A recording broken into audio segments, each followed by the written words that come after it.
1월 7일 법률방송 로투데이 시작하겠습니다. 첫 소식입니다. 임금 피크제 등을 두고 노사가 줄다리기를 벌이고 있는 국민은행 노조가 내일 하루 경고성 총파업에 돌입합니다. 이런 가운데 국민은행 사측이 직원들에게 파업에 참가하려면 보고를 하라는 통지문을 보내 논란이 일고 있습니다. 국민은행 노조가 오늘 국가인권위에 진정을 제기하겠다고 밝혔는데 노조 활동을 저해하는 부당 노동 행위에 해당하는지 법적인 문제는 없는지 알아봤습니다. 김태현 기자의 심층 리포트입니다.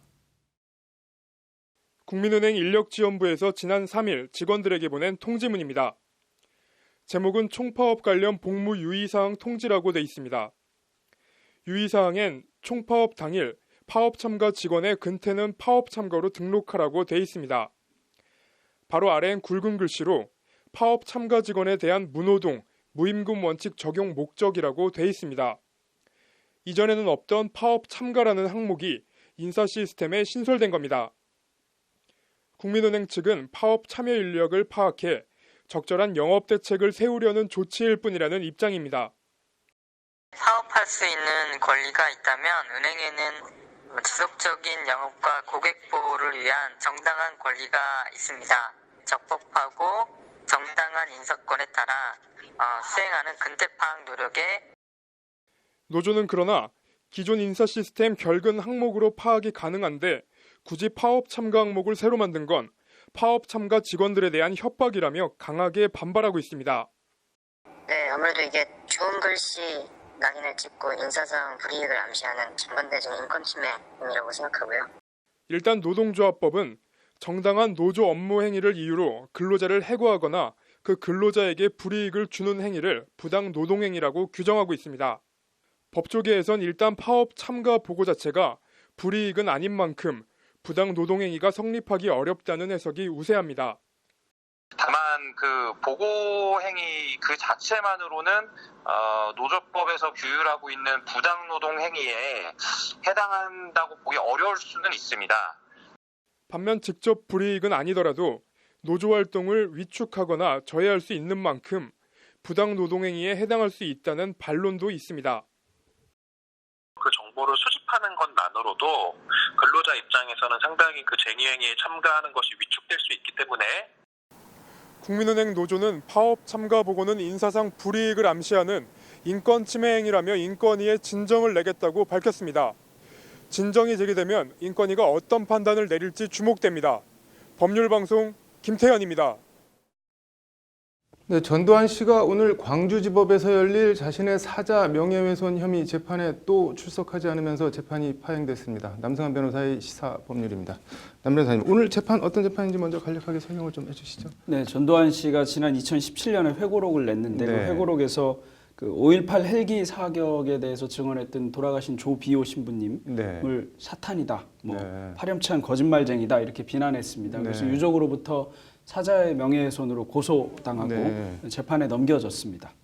뭐 지금 이게 재판에 오늘 불출석한 게 이번이 처음은 아니죠? 네, 8월 27일이 원래 첫 길이었습니다. 그래서 지난해, 저희가 지난해 8월 27일이었고 그래서 8월 28일에 우리가 한번 다루기도 했던 사안인데 그때 이후로 계속 안 나가고 있었던 거니까요. 네. 벌써 상당히 시간이 흐른 것 같습니다. 네. 뭐 그 사이에 뭐 전두환 씨 부인 이순자 씨 망언도 또 최근에 또 좀 논란이 크게 됐었죠. 네, 신년 벽두부터 네. 뭐 상당히 속을 상하게 하는 말을 했는데요. 네.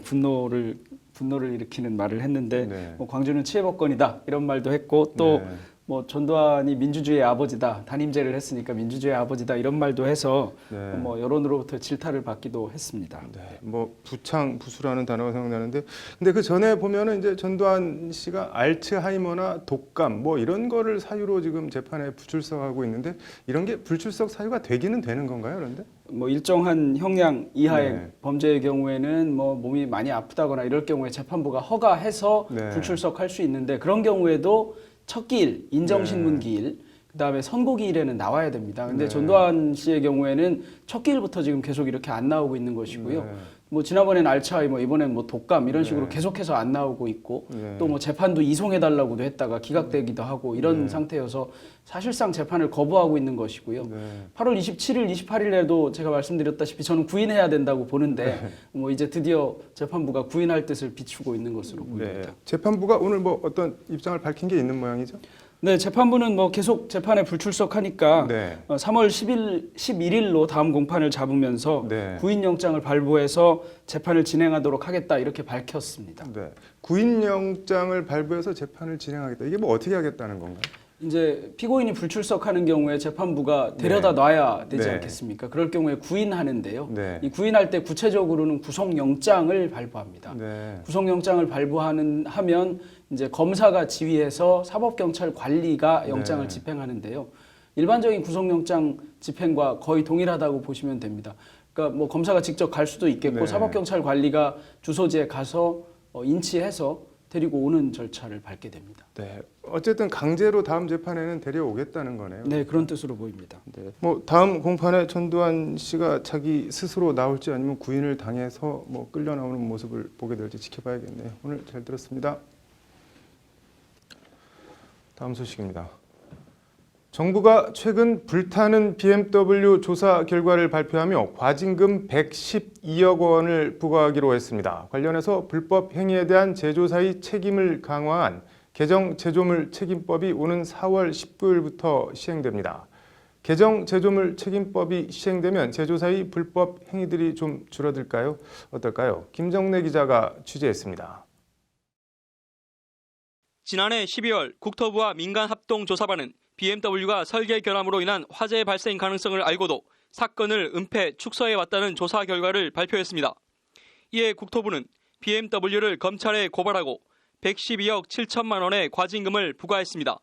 그러나 같은 날 BMW 피해자 모임은 기자회견을 열고 사안의 중대성이나 BMW 행태 등에 비춰 과징금 액수가 가볍다는 비판을 제기했습니다. 112억 과징금 부과, 이게 법 개정이 2016년 6월에 됐기 때문에 그밖에 과징금을 부과할 수 없는데 이 부분은 사실 금액이 너무 작은 거죠.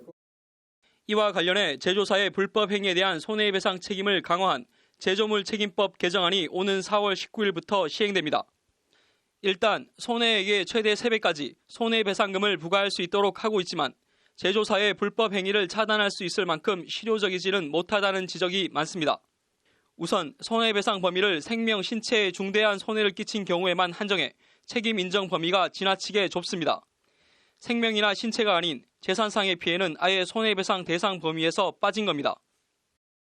처음에 이 도입 단계에서 지나치게 확대할 경우에는 기업의 활동을 위축시킬 수 있다는 강한 반대가 있었어요. 그래서 아쉽기는 하지만 아울러 최대 3배까지 손해배상이 가능토록 규정했지만 배상액 한도가 여전히 낮다는 지적도 나오고 있습니다. 가장 큰 문제는 결함 등 피해 입증을 소비자에게 지우고 있다는 점입니다. 제조물 책임법이 무력화될 것이라는 우려가 나오는 이유입니다. 입증 책임을 소비자한테 전가시킨 점은 이 법의 입증 취지나 입법 목적에 굉장히 어긋나는 제도가 아닌가는 싶어요. 이마저도 징벌적 손해배상 범위를 제조물에 국한시켜 지나치게 협소하다는 지적입니다. 대한변협하고 그 박영선 의원이 뜻을 모아서 낸 법률안에 의하면 그 모든 고의 불법 행위에 대해서 징벌적 손해배상 적용하게 돼 있거든요. 네, 그렇게 되면 아마 징벌적 손해배상의 위력이 더 아마 크게. 아직 시행되지도 않았는데 이런저런 문제점이 끊임없이 제기되는 제조물 책임법 개정안.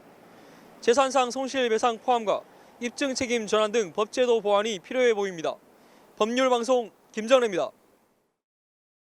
네, 일제 강제징용 피해자 배상 문제 얘기해보겠습니다. 로인사이드 신세아 기자 나와 있습니다. 신 기자, 어제 아베 신조 일본 총리가 뭐라고 입장을 밝힌 모양인데 어떤 내용인가요? 네, 아베 총리가 어제 NHK 일요토론이라는 프로그램에 출연을 해서 일제 강제징용 배상 판결을 받은 전범 기업인 이 신일철주금의 한국 내 자산 압류 신청에 대해서 매우 유감이다라는 입장을 발표했습니다. 한반도 출신 노동자와 관련해서 압류를 향한 움직임은 매우 유감이다. 국제법의 근거에 의연한 대응을 취하기 위해 구체적 조치에 대한 검토를 관계부처에 지시했다는 게 아베 총리의 워딩입니다. 네. 아베 총리는 그러면서 1965년 한일 청구권 협정으로 완전하고 최종적으로 해결이 끝났다. 한국 대법원의 판결은 국제법에 비춰 있을 수 없는 판결이라고 주장을 했습니다. 아베 총리 워딩을 보니까 국제법에 비춰 있을 수 없는 일이다. 국제법을 많이 언급하는데 국제법이 어떻게 되어 있는 건가요? 그런데? 네, 안 그래도 저도 궁금해서 이 강제징용 손배 소송을 직접 담당했던 김세은 변호사에게 국제법이 어떻게 돼 있길래 아베 총리가 이런 발언을 하는 것이냐라고 물어봤는데요. 돌아온 답변이 굉장히 걸작이었습니다. 김 변호사도 그 국제법이 도대체 뭔지 나도 궁금하다라고 답변을 했는데요. 한번 직접 들어보시죠. 네. 저희도 사실 그게 궁금한데요. 일본들에 좀 물어봐 주셔야 될 것 같은데, 예, 어느 국제법 계속 이게 그 아베 총리나 이렇게 그 외무상 워딩이 그래요. 국제법 위반이다. 국제법에 근거해서 조치를 취하겠다라고 이야기를 하는데 어느 국제법인지 사실 국제법이라는 건 없어요. 국제법이 없다라는 건 어떤 의미인가요? 이게 통상 국제법을 어겼다고 할 때는 김 변호사의 말처럼 구체적으로 어떤 국제 조약 또는 어떤 국제 협약 몇 조 이걸 위반한 거다 이렇게 얘기를 해야 되는데요. 지금 아베 총리의 워딩을 보면 그냥 거두절미하고 국제법 위반이다라고 얘기를 하고 있습니다. 그렇기 때문에 국내외를 향한 여론전 그 이상도 이하도 아니라는 게 김세은 변호사의 말입니다. 근데 또 일본 정부, 일본 강요가 한국에 대한 이 트럼프식 관세 보복 등을 언급하는 것도 다 이런 여론전, 보수 우익을 결집하는 등 이 정치적 목적이 아니냐라는 지적이 나오는 것도 이런 이유에서입니다. 일본 정부가 국제사법재판소에 제소를 하거나 하면 어떻게 되나요? 네, 이 국제사법재판소에서 재판을 받는 거는 통상 우리가 생각하는 그 재판처럼 어느 일방이 제소를 하게 돼서 바로 재판을 받을 수 있는 건 아닙니다. 양국 정부가 모두 이제 합의를 해야 이제 재판 관할권이 이 국제사법재판소에 넘어가게 되는 건데요. 근데 우리 정부는 이미 이 대법원 판결을 존중한다라는 입장을 밝혔고 그렇기 때문에 세상 국제 분쟁화를 할 이유가 없다라는 입장입니다. 그렇기 때문에 국제사법재판소 재판은 옵션이 되지 못한다는 게 법조계의 설명입니다. 일본 정부는 저렇게 총리까지 나서서 강경하게 나오는데 우리 정부는 그럼 어떻게 해야 되는 건가요? 일단 외교 경로를 통해 풀어보고 이제 그게 안 되면 별도의 중재위를 구성해야 된다라는 방안 등도 거론이 되고 있습니다. 그래서 조시현 민족문제연구소 연구위원의 말을 한번 들어보시죠. 한국 외교부가 지금 오늘 반응이 나왔잖아요. 비우호적이고 적절하지 않은 행동이다라고 했는데 저는 지금 단계에서 한국 정부가 할 수 있는 최대한을 말한 것은 아닌가. 그럼 아베 정부가 제일 먼저 취할 것은 뭐냐면 협의를 해야죠. 언론 선전전을 할 것이 아니고. 아무튼 일본은 총리까지 나서서 저렇게 여론전을 펼치고 있는데 우리 정부도 좀 기민하게 적극적으로 대응할 필요가 있어 보이네요. 오늘 잘 들었습니다. 다음 소식입니다.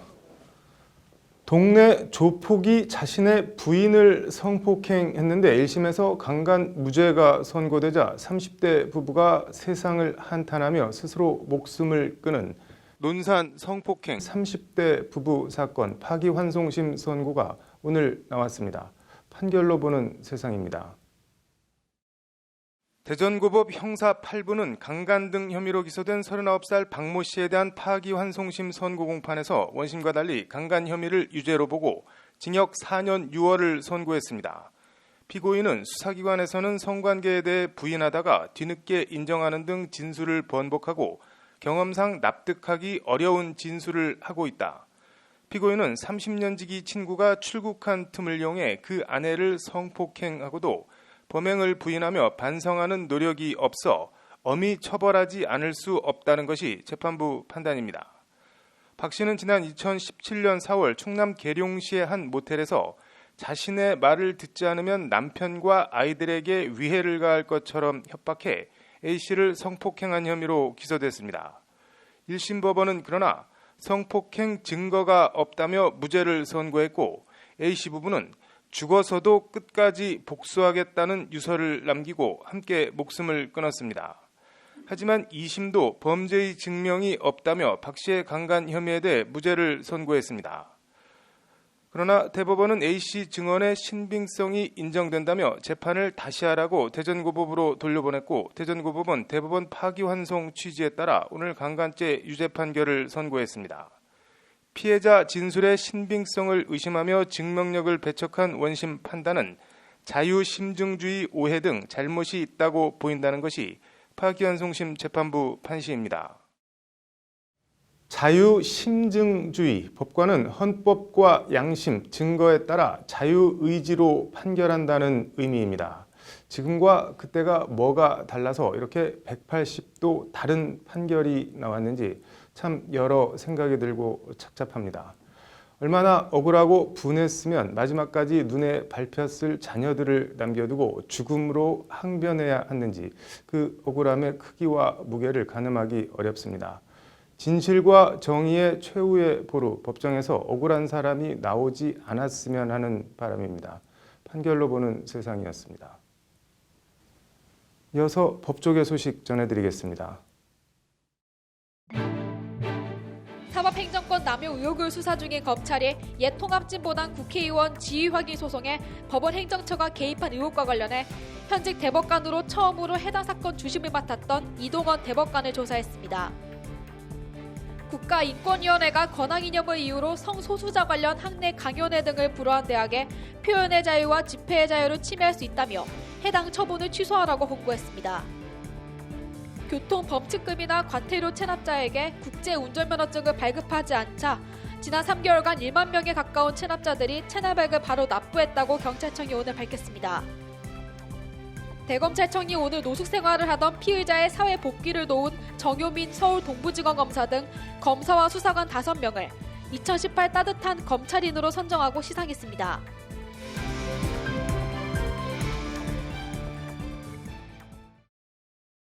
(1월 7일) 법률방송 로투데이 마치겠습니다. 시청해주셔서 감사합니다.